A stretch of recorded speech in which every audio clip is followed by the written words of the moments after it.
hingga kini wabah COVID-19 masih terus meluas ya penyebarannya.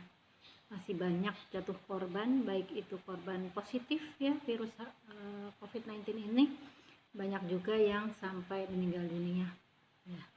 Wabah COVID-19 ini memang berdampak sangat luas ya dari sisi politik, sisi ekonomi, yang tidak lepas juga dari sisi pendidikan gitu ya. Karena sejak bulan Maret lalu pemerintah memutuskan untuk sekolah di rumah gitu ya bagi anak-anak kita. Meskipun tetap ada pendampingan dari guru ya di sekolah, akan tetapi anak-anak tetap belajar di rumah. Nah, dengan adanya COVID-19 ini ternyata membawa banyak hikmah juga ya ketika kita mengetahui betapa pendidikan kita saat ini adalah memang pendidikan yang ternyata kurang maksimal gitu ya. Kenapa? Ketika kita tahu bahwasanya belajar di rumah itu ternyata membuat gagap pemerintahan kita gitu ya, bagaimana mengatasi masalah pendidikan untuk anak-anak kita. Terbukti di awal kemarin belajar di rumah itu banyak sekali keluhan baik dari orang tua maupun siswa gitu ya, khususnya di sekolah-sekolah umum ya, yang mereka merasa keberatan dengan banyaknya PR gitu ya, kemudian juga banyaknya keluhan dari anak-anak gitu ya. Kenapa? Karena mereka merasa ternyata lebih nyaman belajar sama ustazah di sekolah atau sama gurunya di sekolah gitu ya. Ada yang menyatakan bahwa mama lebih galak daripada bu guru gitu ya. Mudah-mudahan Bapak Ibu sekalian tidak seperti itu ya. Nah, dengan adanya wabah yang ternyata berdampak begitu luas, kemudian sampai saat ini belum ada ditemukan vaksin, belum ada solusi untuk menghentikan penyebaran COVID-19 ini, memaksa kita semua untuk hanya memilih ya untuk belajar di rumah. Nah, ada kalanya kita menganggap bahwasanya ketika kita harus belajar di rumah, apa sih yang harus kita lakukan gitu ya. Karena memang kalau melihat dari sisi pendidikan Indonesia gitu ya secara nasional ya, bahwasanya memang kurikulumnya ternyata juga tidak terlalu bagus gitu ya, tidak jelas ya. Kemudian visi misi pendidikannya juga memang berbasis kapitalis gitu. Terus arah pendidikan kita mau kemana juga tidak menentu gitu ya, sehingga ketika orang tua diberikan peluang, diberikan amanah gitu untuk kembali mengajar anak-anak kita gitu ya, ada kalanya banyak sekali cobaan, rintangan gitu ya, karena memang yang dihadapi saat ini itu sangat jauh dari yang seharusnya ya, dimana ketika perbandingan kita kan bagaimana Islam memandang gitu ya, bagaimana sebenarnya Islam menerapkan pendidikan itu sendiri gitu ya. Ternyata kalau dalam Islam jelas ya kurikulumnya berbasis akidah Islam, sehingga kalaupun ya dalam penerapan sistem Islam itu terjadi pandemi seperti sekarang ini, tentu saja orang tua lebih mudah mengarahkan. Kenapa? Karena basis dari kurikulum pendidikan Islam itu adalah berbasis kepada akidah Islam gitu. Kemudian negara juga menyediakan sarana prasarana yang lengkap gitu ya, sebagaimana dulu pernah terterapkan gitu ya, di mana Islam itu menjadi mercusuar dunia dalam dunia pendidikan gitu ya. Kali ini kan tidak, misalnya orang tua harus mendampingi anak-anaknya belajar di rumah, sementara keterbatasan demi keterbatasan gitu ya, baik kurikulumnya, baik sarana dan prasarana itu yang sangat minim, itu sangat menjadi beban yang berat untuk orang tua saat ini. Tapi mudah-mudahan dari Bapak Ibu sekalian ya, alhamdulillah ya, masih bisa dibimbing oleh ustazah, oleh ustadz ya yang ada di sekolah kita ini, masih sangat care gitu ya, ulun pikir masih sangat peduli, artinya masih terarah pendidikannya, sehingga insya Allah target-target pembelajaran masih bisa tercapai gitu ya, meskipun tidak semaksimal ketika bertatap muka gitu ya. Kali ini yang mungkin ulun ingin sampaikan adalah bagaimana kita bisa nanti nih melanjutkan ya pendidikan anak-anak kita di rumah, karena memang sesuai dengan arahan dari Menteri Pendidikan dan Kebudayaan menyampaikan bahwasanya belajar di rumah ini akan diperpanjang ya, setidaknya sampai awal Januari 2021 gitu ya. Meskipun kita juga tidak bisa memastikan apakah di awal 2021 nanti COVID-19 ini betul-betul sudah berakhir gitu ya. Seandainya belum gitu ya, maka kita tidak akan berani menyekolahkan anak-anak kita ke sekolah, ya nggak Bapak Ibu? Karena sebagai contoh saja gitu ya, di Perancis juga di Italia gitu ya, di mana di negara mereka itu sudah bisa menekan ya penyebaran COVID-19 ini hingga 0% gitu ya, artinya tidak ada lagi penambahan. Ternyata begitu memutuskan untuk kembali sekolah ya, anak-anak turun ke sekolah, ternyata dalam tempo yang tidak terlalu lama di Perancis langsung ada 70 kasus baru ya dari siswa yang terkena virus COVID-19 ini. Kemudian di Italia disusul dengan 79 kasus baru. Nah, artinya kan bagaimana dengan negara kita gitu ya, ketika memang kondisinya masyarakat banyak yang abai terhadap penyebaran COVID-19 ini, masyarakat banyak yang belum sadar dengan protokol kesehatan gitu ya. Kalaupun mungkin anak-anak kita sudah kita pesanin gitu ya dari rumah, apakah mereka akan mampu gitu ya selalu mencuci tangan misalnya, kemudian tetap memakai masker, untuk tidak berdekat-dekatan dengan teman sekolahnya, itu kan sesuatu yang masih membuat kita was-was gitu ya. Makanya kita semua berdoa saja gitu ya, sambil terus-menerus menyampaikan bahwasanya pentingnya menjaga protokol kesehatan, kemudian tetap mengisolasi diri di rumah, mengkarantina diri di rumah.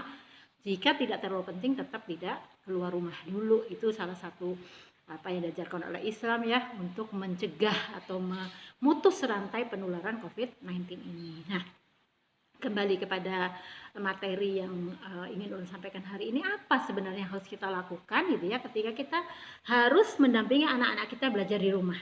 Yang pertama, kita harus membuat target ya. Target itu harus disepakati antara orang tua dan anak gitu ya. Target-target itu antaranya adalah target-target tentang ibadah ya, komplit ya Ibu ya. Kita sudah mulai bisa menyusun sendiri nih, apa yang harus kita capai itu apa ya, dari sisi ibadah mungkin tadi tepatnya sholat di waktu yang tepat di awal waktu, kemudian pembiasaan ibadah yang lain itu kita buat jadwalnya gitu ya. Kemudian kapan mereka harus belajar, kapan mereka boleh bermain gitu ya. Dan karena kan perlunya target-target ini supaya memang anak-anak tuh berdisiplin gitu ya. Misalnya tentang kecenderungan anak-anak untuk lebih banyak main HP di rumah, ya nggak Bapak Ibu? Mengalami juga tidak? Anak-anak cenderung pengen main HP gitu ya. Nah, makanya kita harus selain tadi menggunakan target-target, jam sekian harus ngapain, jam sekian harus ngapain, kapan istirahat ya, kapan ibadah, kapan belajar, kapan bermain, kapan makan dan seterusnya. Dibuat jadwal sebagaimana yang mungkin sudah pernah ya di-share oleh Ibu Rahma gitu ya. Bisa mungkin itu terus dilanjutkan. Kalau perlu nanti kalaupun mau dirubah ya harus ada kesepakatan dengan anak gitu ya. Yang kedua adalah buat suasana belajar, suasana ibadah gitu ya. Suasana bermain itu adalah yang nyaman gitu ya. Jangan ketika belajar anak-anak bawaannya stres. Kenapa? Orang tua terlalu tinggi target, misalnya harus sampai begini, tahfiznya harus segini misalnya ya. Ketika suasana belajar itu, suasana ibadah itu adalah kita bisa membuat atau menciptakan suasana yang nyaman gitu ya, maka anak mungkin bahkan akan menunggu-nunggu gitu ya. Kapan waktunya harus tahfiz bersama Umi gitu ya, kapan waktunya untuk murojaah bersama Abi dan seterusnya gitu ya. Yang ketiga adalah tetap berikan reward dan punishment gitu ya. Ada mungkin poin-poin yang bisa dicapai oleh anak, maka kita akan memberikan hadiah tertentu misalnya gitu ya. Kemudian ketika mereka melakukan pelanggaran juga bisa dilakukan punishment untuk anak-anak. Bukan karena faktor barangnya gitu ya, bukan hanya karena faktor hadiahnya gitu ya, tetapi lebih kepada pembentukan habits gitu ya, pembentukan kedisiplinan siswa, kedisiplinan anak-anak kita di rumah gitu ya, sehingga mereka bisa tetap mencapai target-target yang kita tentukan ya. Selanjutnya adalah berikan mereka kesibukan ya, kesibukan untuk anak ya di luar agenda tadi yang sudah disampaikan. Misalnya anak-anak kan sudah cenderung begitu ya. Misalnya kalau dari jadwal tadi, jadwal dari jam sekian sampai sekian itu jadwalnya untuk belajar. Ternyata mereka mengerjakannya jauh lebih cepat gitu ya. Jadwalnya mungkin 30 menit misalnya. Oh ternyata anak-anak 10 menit udah selesai tuh ngerjakan tugas gitu ya. Biasanya kan waktu-waktu seperti itu yang tidak terkontrol gitu ya. Nah itu maka harus ada plan kedua. Misalnya tadi anak-anak nggak boleh mainan HP terlalu lama. Ada jadwalnya dalam sehari berapa? 1 jam, 2 jam gitu ya. Harus ada kesepakatan. Kemudian yang kedua, ketika anak melanggar seperti apa? Tadi ada waktu jeda antara belajar yang harusnya 30 menit. Ternyata 10 menit udah selesai, masih ada lagi 20 menit nih gitu ya. Apa yang harus dilakukan? Kalaupun mereka mau bermain, maka tadi ketika mereka tidak diperkenankan main HP misalnya di luar jam kesepakatan, tidak juga boleh nonton televisi di luar jam kesepakatan, maka berikan mereka permainan-permainan edukatif gitu ya, sehingga mereka ada waktu nih 20 menit misalnya dari sisa tadi waktu belajar gitu ya. Itu kan nanti ada evaluasi lagi. Oh ternyata anak diberikan soal seperti ini, target waktu sekian, kok sekian waktu sudah selesai, masih ada nih waktu sisa gitu ya. Mungkin tadi anak-anak kita ajak untuk membuat permainan-permainan yang seru, misalnya entah membuat permainan membuat pesawat, membuat segala macam ya, origami dari kertas misalnya, kita sediakan gitu ya kertasnya. Beli kertas lagi, biaya lagi dong. Bisa kok pakai kertas bekas gitu ya, kertas daur ulang yang mungkin kertas-kertas yang tidak terpakai gitu ya, bisa kita manfaatkan untuk sarana bermain anak-anak gitu ya. Ibaratnya sekaligus melatih ya motorik kasar anak gitu ya, sekaligus juga melatih atau mensimulasi kreativitas anak tersebut gitu ya. Kalau mungkin bisa kok misalnya Umi Abi nanti searching ya di Google, banyak tuh misalnya apa yang kira-kira bisa dilakukan seusia anak kita. Berkebun misalnya. Apalagi bosan sudah ya tadi membuat aneka macam misalnya praktek masak, tapi yang seru, tapi yang memang bisa melibatkan mereka gitu ya. Yaitu mungkin salah satu ya yang bisa dilakukan gitu ya. Dan mungkin ada juga yang begini, kalau anak saya tuh malah ada yang lagi senang-senangnya di video gitu ya, ada senang-senangnya video, ya sudah nggak apa-apa, berikan aja ya. Artinya berikan mereka kesempatan untuk di video, kemudian di share videonya tadi gitu ya, tapi tetap ada muatan-muatan positif yang ingin kita dapatkan. Misalnya dia suka di video, ya sudah di video aja mereka sedang hafalan doa misalnya, di video aja mereka sedang tahfiz misalnya, di video aja ketika mereka sedang mungkin menyampaikan 1-2 buah hadis gitu ya, mungkin dipakai gitu ya, suasananya dia sedang melakukan dakwah gitu, anak kecil melakukan dakwah dan seterusnya gitu.